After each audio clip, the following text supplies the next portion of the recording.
तो पिछले 10 सालों में भारत में बहुत सारे बदलाव आए हैं। जैसे कि पहले हम लोग फॉरेन फ्लोज पे बहुत निर्भर थे।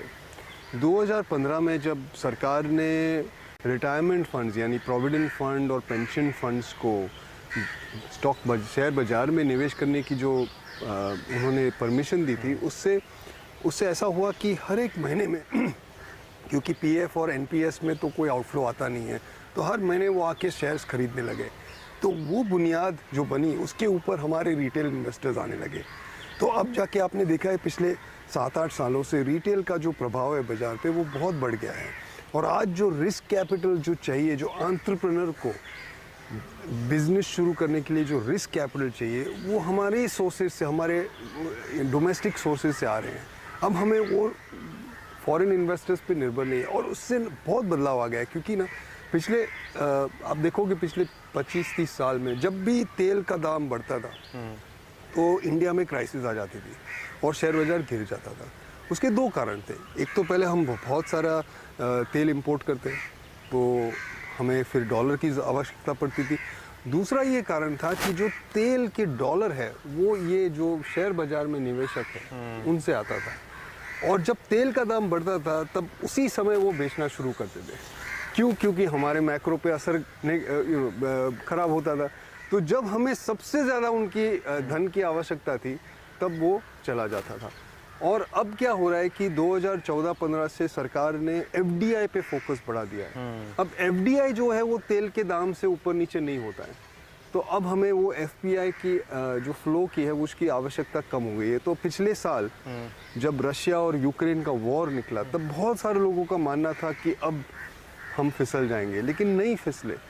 और बहुत सारा सेलिंग भी हुआ बाजार में, बिल्कुल फॉरेन पोर्टफोलियो इन्वेस्टर्स का, लेकिन उसका कोई असर मैक्रो पे नहीं पड़ा और मार्केट पे भी नहीं पड़ा। इनफैक्ट मैं ये ग्राफिक देख रहा था और हम इसको स्क्रीन पर भी दिखाएंगे, ये एफडीआई वर्सेस एफपीआई का। हाँ। इतना फर्क कैसे आ रहा है रिदम? आप देखो 2014 मैं जब आपसे मिला था आपने कहा था कि आप हैरान हो जाओगे, एप्पल आया है इंडिया में। हाँ। और क्योंकि हम तो एफपीआई ज़्यादा ट्रैक करते हैं। हाँ। लेकिन आपने एफडीआई ट्रैक किया, ये इतना मैसिव जंप। हाँ। किस कारण से आया? उसके मेरे हिसाब से 3 कारण हैं। ओके, तो पहला तो कारण है कि सरकार की पॉलिसी बनी हुई है, तो एफडीआई को वो लोग चुंबक की तरफ आ रहे हैं। और आप देखो प्रोडक्शन एशिया के बराबर है, इनफैक्ट हम उनसे भी कम हो गई है। तो अब सबसे अगर आप देखोगे, हमने एक शीट बनाई थी, उसमें हमने भारत में और बाकी देशों बिजनेस करने का जो कॉस्ट, निवेश करो। हाँ। तो सरकार आपको सामने से पैसा दे रही है। देखो ये बड़ा एक बहुत ही इट्स, मैं जो कहता हूँ कि it's a massive 180 degrees change है। क्योंकि इंडिया में जो टैक्स आता था वो हमेशा हम गरीबों की कल्याण के लिए इस्तेमाल करते थे। हाँ। पहली बार इस देश के इतिहास में हम वो कॉर्पोरेट सेक्टर को दे रहे हैं कि आप निवेश करो। उससे क्या होता है, वो निवेश करते हैं तो उससे जॉब्स होते हैं और जॉब से वेतन आता है, वेतन से फिर एक वर्चुअस साइकिल खड़ा हो जाता है और सब लोग फिर ऊपर उठते हैं। तो ये पूरा मॉडल शिफ्ट हो गया है। तो ये पहला कारण। दूसरा कारण होता है बाहर का कारण है चाइना प्लस वन। तो ये जो आप कंपनीज की नाम ले रहे हैं, वो उनकी चाइना में बहुत बड़ा इन्वेस्टमेंट है। अब आगे जाके उनको थोड़ा डाइवर्सिफाई करना है। डाइवर्सिफाई करने के लिए ज़्यादा देश बचे नहीं हैं बड़े स्तर पे। अब इन भारत की तुलना वियतनाम से होती है। वियतनाम का जीडीपी $500 बिलियन है, भारत का करीबन $4 ट्रिलियन है। अब आपको अगर $1 ट्रिलियन का निवेश करना हो तो वियतनाम में नहीं कर सकते हैं। हाँ, वो रिवॉर्ड फेवर में नहीं है। हाँ, तो इसीलिए वो एक दूसरा कारण। और तीसरा जो सबसे महत्वपूर्ण कारण है कि हम लोग पिछले अगर देखोगे 8-9 सालों में जो हमारा पर कैपिटा इनकम है, ओके, हर एक जो पर पर्सन हम लोग कमाई करते हैं वो $1400 था, आज $2300 हो गया है। अब $2300 पे क्या होता है कि एक हॉकी कर्व जैसे हम कहते हैं जे कर्व आता है। हाँ। और हमारे यहाँ जो कंजम्पशन है वो अब कम्प्लीटली आप चेंज हो रहा है। अब जैसे आपने बोला कि हम इस होटल में हैं, अब आप देखो होटल के शेयर क्यों चल रहे हैं, क्योंकि पूरा कंजम्पशन बास्केट चेंज हो रहा है। और उसका भी अगर आप मुझे 1 मिनट दो, मैं समझाता हूँ कि $2000 जब आदमी बनाता है उसमें से $1000 रोटी कपड़ा मकान में जाता है। ओके। अब इंडिया में लोग $400 की सेविंग करते हैं, हाँ। $2000 में 400 की सेविंग करते हैं, तो बाकी सब खर्चे के लिए, हाँ। जिसमें आपके बच्चे को स्कूल भेजने का खर्चा, आपके घर को पेंट करने का खर्चा, वेकेशन का, सब $600 में करना पड़ता है। हाँ। जब ये 2000 से जब $3000 होता है, हाँ। तो 1000 का तो वहीं रहता है, रोटी कपड़ा मकान पे खर्चा बढ़ता नहीं है। हाँ। जो $600 है वो $1600 हो जाते हैं, तो आपने उसमें 3 गुना फर्क पड़ जाता है, बहुत बड़ा। टोटल इनकम सिर्फ 50% बढ़ता है, लेकिन जो डिस्क्रिशनरी स्पेंडिंग जो हम कहते हैं उसको, वो 3 गुना हो जाती है। तो ये तीसरा कारण है। एक मिनट, तो उसके कारण अगर आप देखो, जब सब ग्लोबल ब्रांड्स जो हैं, ओके, आप लुई विटॉक को देखो, उन्होंने अपने ग्लोबल ब्रांड एम्बेसडर को बना दिया है दीपिका पादुकोण। अब कल, अभी आई थिंक 2-3 हफ्ते पहले गुची ने आलिया भट्ट को। क्यों? क्योंकि ये देश में सबसे बड़ी बिकवाली उनकी होने वाली है अगले 10 साल के लिए। तो ये तीसरा कारण हो गया। तो ये 3 कारण है जिसके जिससे लेके ये एफडीआई इतना बढ़ रहा है। आप आलिया भट्ट बोलती है, आपने बिल्कुल मेरे को थोड़ा सा इमोशनल कर दिया, क्योंकि मैं काफ़ी बड़ा फ़ैन हूँ उनका। नहीं, मैं इसमें सवाल ये पूछने वाला था कि इसमें प्रॉब्लम एक होती थी कि लोग बात करते थे के शेप रिकवरी की। मैं आपकी रिपोर्ट में बहुत ही इंटरेस्टिंग डेटा पढ़ा था, मेरे लिए सबसे इंपॉर्टेंट डेटा है कि major shift in consumption basket, वो इनकम डिस्ट्रीब्यूशन की जो आप बात कर रहे हैं, कि अभी $35,000 के अबव में सिर्फ 2% पॉपुलेशन है, जो आपको लग रहा है 7% पहुँच जाएगी, और बिलो 5000 जो 38% पॉपुलेशन है, वो आपके हिसाब से सिर्फ 13% रह जाएगी। अगर ये हो गया तब तो हम बहुत ही जबरदस्त एक ब्रॉड बेस रिकवरी में आ जाएंगे। आप ये, this is like hitting the nail on the head, क्योंकि क्या हो रहा है कि हमारा इनकम पिरामिड ऐसा है। हाँ। ओके, अब वो धीमे धीमे ऐसा हो रहा है। हाँ। आप प्रतिशत में बात करो, लेकिन एब्सोल्यूट नंबर्स में बात करनी चाहिए। हाँ। तो आज के दिन में ये जो $35,000 की इनकम कैटेगरी है, जो दुनिया के स्तर पे जिसको हम कहते हैं रिच हाउस होल्ड, रईस लोग, उनकी जो संख्या है वो कुल मिला के 50 लाख है। 50 लाख, ओके, दुनिया में नहीं, इंडिया में। ओके, हाँ। अब वो 10 साल के अंदर 2.5 करोड़ हो जाएंगे, तो 2 करोड़ लोग घर जाएंगे। 2 करोड़ लोग नहीं, 2 करोड़ घर 10 करोड़ लोग, ओके, करीबन 9 करोड़ लोग आएंगे। अब ये देखो आप, कोई भी देश में अगले 10 साल में 2 करोड़ लोग रिच नहीं हो रहे। ये एब्सोल्यूट नंबर बहुत इंपॉर्टेंट है। ये 20 मिलियन नंबर है। ये सब लोग स्मार्टफोन खरीदने, मतलब नॉट जो अपने निचले स्तर के स्मार्टफोन नहीं, सबसे महंगे वाले स्मार्टफोन करने वाले, ये लग्जरी बैग्स खरीदने वाले, ये लग्जरी कार्स खरीदने वाले। तो ये सब जो कंपनियां हैं जो इंडिया के बाहर है, आज भारत के बाहर है, वो सब आ रहे हैं, क्योंकि ये 2 करोड़ की उनकी जो मार्केट है वो कहीं और नहीं मिल रही है। बिल्कुल। ओके, अब दूसरी बात जो आपने कही वो भी बहुत महत्वपूर्ण है। जो नीचे का है, आज नीचे का जो इनकम पिरामिड है वो इतना बड़ा है, बहुत लोग इंडिया में, बहुत लोग गरीब है। ओके, जिनको दिन के खाने के वांदे हैं। अब उनके लिए क्या हुआ है कि सरकार ने जो आधार का जो प्रोग्राम लॉन्च किया और डायरेक्ट बेनिफिट ट्रांसफ़र जो किया, उससे बहुत अंतर पड़ गया है। मेरा तो मानना है कि ये सबसे बड़ा बदलाव आया है, क्योंकि पहले भी हम सब्सिडी करते थे, लेकिन वो सब्सिडी कहाँ गायब हो जाती थी पता नहीं चलता था। मिडलमैन था, करप्शन था, और हम लोग लेजर में साइन लेते थे गरीब लोग का, लेकिन उनको हम 100 रुपया देना चाहते थे, लेकिन उनको सिर्फ 10 रुपया मिलता था, 90 रुपया गायब हो जाता था। तो जिनको हम पैसा पहुंचाने चाहते थे उनके पास पैसा पहुंचता ही नहीं था। मैंने एक हिसाब लगाया था कि 1985 से लेकर 2015 तक इस देश ने $500 बिलियन, मतलब $500 ट्रिलियन का सब्सिडी का एक्सपेंडिचर किया था। ओके, आपको कहीं नहीं दिखेगा, गायब हो गया। ओके, अब लास्ट 8 सालों में ये जो आधार और डीबीटी के कारण जिनको हम पैसा पहुंचाना चाहते हैं उनके बैंक अकाउंट में डायरेक्टली जाता है। क्योंकि इसमें क्या हुआ कि प्रधानमंत्री ने पहले तो आधार एक्सेलरेट करवाया, ओके, फिर उसके बाद सब बैंकों को बुला के बोला आप जनधन अकाउंट्स खोलो, और ये जब सब तैयारी हो गई, उसको 2 साल लगे, उसके बाद ये डीबीटी आ गया। अब डीबीटी में और एक चीज़ हुई है कि सिर्फ कैश का ट्रांसफर नहीं हो रहा है, अब हम QR कोड्स भेज रहे हैं, क्योंकि सरकार को पता है कि अब अगर आपने किसी के अकाउंट में कैश भेजा तो वो कैश किस तरह से इस्तेमाल होगा इसका आपको अंदाज़ा नहीं है। अब आपको उनकी बच्ची को स्कूल भेजना है, ओके, आप फीस भेज रहे हो, वो कहीं और इस्तेमाल हो जाएगी। ओके, तो अब QR कोड भेजे जाते हैं, जो QR कोड सिर्फ स्कूल में फी के लिए इस्तेमाल हो सकते हैं। तो अब हो गई गारंटी कि जो बच्चे पैसा स्कूल टारगेटेड है वो वहीं पे जा रहा है तो बहुत basically। बड़ा ये जो है ना कोविड में इसका बहुत फायदा हो गया, क्योंकि कोविड में यूएस ने क्या किया, अमेरिका ने क्या किया, 2.2 ट्रिलियन डॉलर्स उन्होंने उनके लोगों के बैंक के खाते में पैसे डाल दिए। हर एक महीने $800 का ट्रांसफ़र हो रहा था। ये जहाँ कहाँ खर्च हुआ उनको पता नहीं चला। अभी इसके कारण महंगाई का दर बढ़ गया। हमने क्या किया, हमने खाना भेजा, फूड ग्रेन भेजे, क्योंकि जो सबसे ज़्यादा प्रॉब्लम था, जो सबसे ज़्यादा प्रॉब्लम गरीबों को हुआ वो ये था कि उनकी नौकरियां चली गई, उनको खाने के प्रॉब्लम्स हो गए। तो हमने फूड ग्रेन्स भेजे, इन्फ्लेशन नहीं आया, इसलिए इंडिया में वो महंगाई का दर आया ही नहीं जो बाकी देशों में आया।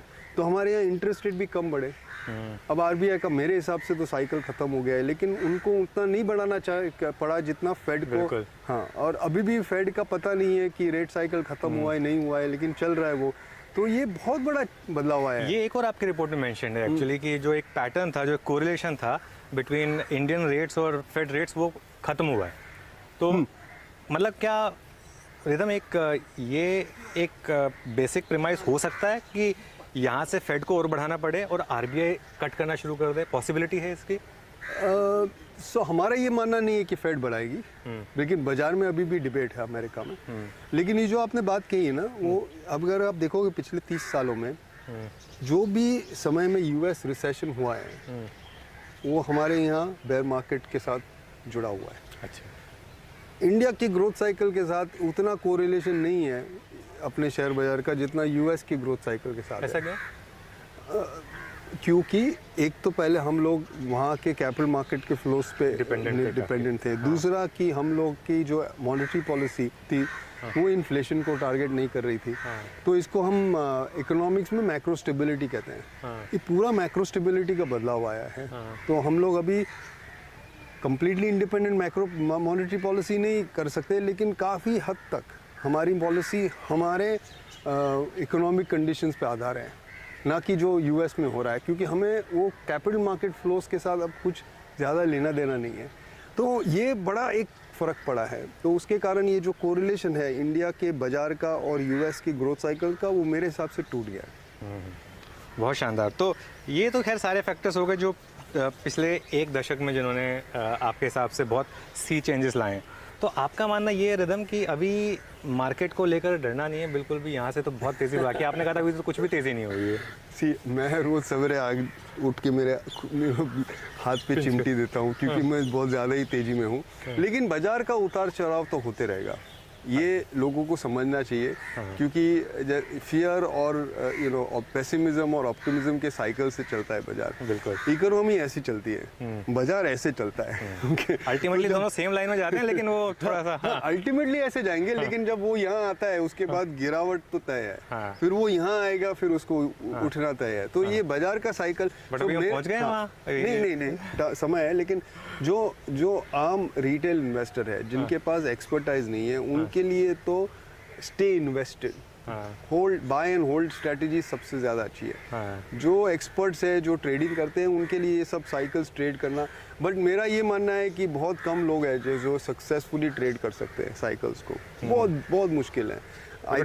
मार्क हावर्ड्स ने एक बुक लिखी थी चंद साल पहले कि उनके पूरे 35 साल की हिस्ट्री में उन्होंने सिर्फ 7 बार कॉल लिए है मार्केट पे। ओके, तो वो भी 5 साल में एक बार कॉल लेते हैं। सिर्फ 7 कॉल किए उन्होंने। ओके, तो ये ऐसा नहीं है कि रोज आके आप तय करो कि मार्केट अभी बहुत महंगा हो गया, मैं बेच के निकल जाऊँ, अब सस्ता हो गया। ये रोज का खेल है ही नहीं, उसमें आप सिर्फ थप्पड़ खाओगे। तो हाँ, जैसे आपने पूछा, नहीं मुझे नहीं लगता है आप वहाँ पे पहुँचे हैं, लेकिन पहुँचेंगे कभी ना कभी। इकोनॉमी तो ठीक ठाक रहेगी, लेकिन मार्केट की गिरावट आ सकती है। वहाँ अभी पहुँचे नहीं है। आई थिंक अभी तो ये मुझे तो जैसा लग रहा है कि शुरुआत हुई है। एक न्यू हाई बैठेगा, उसके ऊपर बाजार जाएगा, फिर थोड़ा सा प्रॉब्लम ये होगा ना अनुज, मेरे हिसाब से कि ये प्रॉब्लम नहीं कह सकते हैं उसको, लेकिन जो क्या मैं जो मानता हूँ कि ये साल के अंत तक मार्केट ये अनुमान करने लगेगा कि 2024 में ये देश में वापस एक मेजॉरिटी गवर्नमेंट आने वाली है। और अगर वो अनुमान बाजार ने कर दिया ओके किसी कारणवश, तो फिर मार्केट वो ऊंचाई पे आ जाएगा। और फिर वो जैसे 2014 में हुआ था, तो वो वहाँ से फिर मार्केट थोड़ा फ्लैट हाँ, कोई पहले ही सब कुछ प्राइसिंग कर लेगा। हाँ। अब आप समझ सकते हैं मेरा जॉब कितना टफ है, मेरे को तो रोज प्रेडिक्शन बिजनेस में आना पड़ता है। तो खैर कोई नहीं हो, तो आपने जैसे कहा कि बहुत 7 साल में सिर्फ एक बार के लोग मार्केट को आते सक्सेस का सीक्रेट ये है ना कि आप सवेरे ना सिक्के को टॉस करो। अगर हेड्स आया तो तेजी करो, टेल्स आया तो मंदी करो। नहीं खैर थोड़ी सी ज़्यादा मेहनत करते हैं हम हेड्स और टेल्स की बजाय। लेकिन वैसे खैर आप मेरी बात को समझे नहीं, ये जो है ना डेली कॉल, I know। वो सिक्के के टॉस के बराबर ही है। हाँ नहीं वो तो खैर मैं आपकी बात मान गया हूँ एकदम। तो फिर कहाँ बुलिश रहा जाए इस समय? बैंकिंग ने लीड किया है इस मार्केट को। पहले आईटी में बड़ी रैली आई, फिर आईटी में बेयर मार्केट और जो भी कह लें आप इसको, लेकिन बैंकों में इतनी बड़ी तेजी आई है और एनबीएफसीज में, और खासतौर से जब से वो आरबीआई ने पॉज लिया है उसके बाद से तो बैंक्स और एनबीएफसीज के शेयर्स में हमने एक सेकुलर मूव देखा। जो स्टॉक्स नहीं चले थे वो भी चल दिए। अब यहाँ पर कई लोगों का ये मानना है कि हम पीक अर्निंग से काफ़ी करीब हैं। आपको नहीं लगता? नहीं, बहुत समय है। पीक अर्निंग्स तो बैंकिंग में तो आया ही नहीं है। 5 साल के बाद आएंगे। अच्छा। अभी तो बहुत समय है। लेकिन अगर आप 12 महीने 6 और 12 महीने की बात करें तो मुझे एनबीएफसी में ज़्यादा तेज़ी लग रही है। क्योंकि अगर आरबीआई ने पॉज कर लिया है, जैसे हमारा मानना है कि अब आगे कोई उनकी रेट हाइक्स बची नहीं है, तो जो होलसेल लेंडर्स हैं उनकी जो फंडिंग कॉस्ट है वो अब या तो फ्लैटन आउट हो जाएगी या तो गिरने लगेगी। बैंक्स में क्या होता है कि उनकी डिपॉजिट्स की जो मेच्योरिटी है वो 1 साल की होती है, तो उनका अभी रिप्राइसिंग शुरू हुआ है, तो उनकी लायबिलिटी कॉस्ट, फंडिंग कॉस्ट बढ़ेगी, तो उनकी मार्जिन में थोड़ा सा कंप्रेशन आएगा। तो एनबीएफसी और बैंक्स की मैं अगर तुलना करूं तो मुझे एनबीएफसी ज़्यादा पसंद है। लेकिन दोनों फाइनेंशियल सेक्टर पूरा, जैसे प्राइवेट सेक्टर का जो कर्जा है जीडीपी की तुलना में वो सिर्फ 57% है। चाइना में वो 220 है, अमेरिका में 200 है, ज़्यादातर यूरोप में 180 और 200 के बीच में। तो जैसे हम कहते हैं अंग्रेजी में, India is very very under levered. कोई डेट ही नहीं बचा है। वो जो पूरा 2017 से लेके 2021 तक पूरा फ्लश आउट हो गया है। ओके, तो एनपीएस सब चले गए सिस्टम से। बैंक्स के आप देखो तो उनकी टियर 1 रेशियोज एकदम ठीक ठाक हैं। तो सिस्टम में कर्ज नहीं है, तो जब तक वो नहीं आएगा तब तक ये चलते रहेगा। मुझे लग रहा है ये साइकिल में ये जो 57 है वो 100 हो जाएगा। अब पिछली साइकिल की बात करूँ, वो 25 वाला करीबन 62 पे अटका, 62 पे अटका, 25 वाला 62 पे अटका। अब ये शुरू हो रहा है 50 के आसपास। कॉर्पोरेट डेट की बात करूँ तो ये मुझे लगता है करीबन 85-90 के आसपास जाके अटकेगा। तो आपको बहुत तेज़ी दिखेगी। अगर ऑफ कोर्स ऊपर नीचे होते रहेगा बाजार, लेकिन ये तो लॉन्ग टर्म तेजी है। उसमें एक जो मार्केट मान के चला कि अब एनपीए पूरी तरह से खत्म हो गया, लेकिन प्रॉब्लम यही आती है ना कि जब एनपीए, अभी जैसे आरबीआई गवर्नर ने भी कहा एनपीए एक्चुअली अच्छे टाइम में आते हैं, तो वो एनपीए आएंगे, बस बहुत समय है। अभी तो लेंडिंग तो शुरू होने दो। अच्छा, अभी टाइम लगेगा। चलिए एक काम करते हैं। अभी तो बैंक्स बहुत कॉशियसली लेंड कर रहे हैं। समझ गए। जब वो लेंडिंग 2008, 9, 10 की तरह हो जाएगा, वो 3 साल में 35% कंपाउंडेड क्रेडिट ग्रोथ हुआ, और इंफ्रास्ट्रक्चर सेक्टर को सालाना 50% क्रेडिट ग्रोथ हुआ। अभी हम लोग वहीं पहुंचे नहीं है अभी तक। ये आप एनबीएफसीज पर काफ़ी बुलिश हैं। एनबीएफसीज में भी अलग अलग तरह की एनबीएफसीज हैं। एक तो आपकी क्लासिकल बजाज फाइनेंस टाइप की एनबीएफसीज हैं, एक आपकी ऑटो एनबीएफसीज हैं जिनमें हमने अच्छा मूव देखा है, एक उसके अलावा गोल्ड एनबीएफसीज हैं। जैसे अक्रॉस द बोर्ड आप बुलिश हैं या कोई एक पर्टिकुलर सेट है जहाँ पर आप ज़्यादा बुलिश हैं? नहीं, मुझे ज़्यादा अंतर नहीं दिखता इन दिनों इनमें। क्योंकि जो कहानी मैं समझा रहा हूँ 12 महीने की, वो लायबिलिटी कॉस्ट, मतलब उनके फंडिंग कॉस्ट से लेके है, तो सबको फंडिंग कॉस्ट का फ़ायदा होगा। अब वो जहाँ पे लेंड कर रहे हैं वहाँ पे ग्रोथ रेट्स अलग हो सकते हैं। जैसे ऑटो सेक्टर में मुझे लग रहा है अगले 12-24 महीने में बहुत तेज़ी आएगी, तो वहाँ पे लेंडिंग ग्रोथ शायद ज़्यादा हो सके, तो वो थोड़ा सा अंतर आएगा। लेकिन जो मेन स्टोरी है, जो मेन कहानी है, वो लेंडिंग कॉस्ट को लेके है। ग्रोथ तो सबका आएगा, लेंडिंग ग्रोथ तो पूरे सिस्टम में आने वाला है, बैंक्स को भी मिलने वाला है। ओके, यहाँ पे जो समस्या है वो निम्स की है। तो बैंक्स में 6-8 महीने का ये जो निम का प्रेशर है ना, वो है थोड़ा सा, जो एनबीएफसीज में नहीं है। ठीक है, परफेक्ट। अच्छा, ऑब्वियसली जब एनबीएफसीज और बैंक्स ग्रो कर रहे हैं तो इसका मतलब ये है कि वो किसी को फाइनेंस कर रहे हैं तभी ग्रो कर रहे हैं। और एक इंडिया में जो लास्ट बुल मार्केट आई थी उसमें 2 पिलर्स थे, consumption and those financing consumption. तो फाइनेंसिंग का तो हमने बात कर ली, कंजम्पशन की बात करें, कंजम्पशन में मैसिव रैली हुई है। ऑटोज़ और स्टैंडर्ड आपका जो स्टेपल्स हैं, दोनों में ज़बरदस्त बाइंग रही है। ये सेक्टर्स अभी भी आपको लग रहा है कि यहाँ से आगे रैली दिखाएंगे? सो स्ट्रक्चरल बेसिस पे अगर आप देखो 5 साल या 10 साल का व्यू है तो कंजम्पशन में तो बड़ी मात्रा में ग्रोथ है। जैसे मैंने समझाया था कि जो पर कैपिटा इनकम है आज $2,300 के आसपास है, वो 10 साल में 5,000 के ऊपर चली जाएगी। जो बेसिक नेसेसिटीज़ है, रोटी कपड़ा मकान, उसका जो खर्चा है वो डॉलर में तो $1,000 ही रहेगा। तो ये जो नॉन स्टेपल कंजम्पशन जिसको हम डिस्क्रेशनरी कंजम कहते हैं, उसमें बहुत बड़ी ग्रोथ आने वाली है। वो $600 का जो आंकड़ा है आज का, वो जाके अगले 10 साल में करीबन $3,500 हो जाएगा। तो आप 6 गुना वहाँ पे ग्रोथ लगाओगे तो आप देख लो कितना होता है प्रति साल। उसका कंपाउंडिंग इफेक्ट जो है ना, हर एक कंपनी को जो कंजम्पशन सेक्टर में उसको ये महसूस होगी। तो ये एक ही पर्टिकुलर सेक्टर में नहीं, अब हर एक कंजम्पशन सेक्टर में डिमांड सप्लाई का अंदाज़ा लगाना पड़ेगा। कहीं पे कंपटीशन बढ़ने वाली है, कहीं पे नहीं आएगी। तो वो एक आई थिंक ध्यान रखना पड़ेगा। अगर कंपटीशन बढ़ रही है तो मार्जिन पे प्रेशर आएगा, तो अर्निंग्स ग्रोथ उतना नहीं आएगा। जहाँ पे नहीं आ रहा है सप्लाई, वहाँ पे आएगा। दूसरी, मुझे लग रहा है कि लग्जरी कंजम्पशन में सबसे ज़्यादा बढ़ोतरी होने वाली है, क्योंकि जैसे मैंने पहले समझाया, ये जो हमारे यहाँ जो रिच हाउस होल्ड्स इमर्ज हो रहे हैं, वहाँ पे जो ग्रोथ हो रहा है 50 लाख से 2.5 करोड़, 5 गुना जो ग्रोथ हो रहा है, वहाँ पे उनको जो इनकम ग्रोथ आएगा उससे लेके लग्जरी कंजम्पशन में, जैसे travel, leisure, luxury goods, I think सबसे ज़्यादा तेज़ी वहाँ पे आएगी। तो रिदम, ये क्या हम, क्योंकि हम सब के सब थोड़े से रीसेंसी बायस के भी शिकार होते हैं और थोड़ा, शायद मैं अपने बारे में कह रहा हूँ, शायद उतनी आगे की सोच नहीं रखते हैं कि जिस तरीके की रैली इंडियन होटल्स, एक मैं स्टॉक स्पेसिफिक नहीं जा रहा हूँ, लेकिन जिस तरीके की रैली इस कैटेगरी के स्टॉक्स में आई है, और बहुत लोगों का मानना है कि शायद ये स्टॉक्स महंगे हो गए हैं। आपके हिसाब से लॉन्ग टर्म में अभी भी काफ़ी नहीं हुए होंगे थोड़े महंगे, तो उन पे करेक्शन आ सकता है, आता भी है। और कभी कभी 20-30% से स्टॉक्स गिर भी जाते हैं, तो वो आपको ध्यान तो रखना ही पड़ेगा।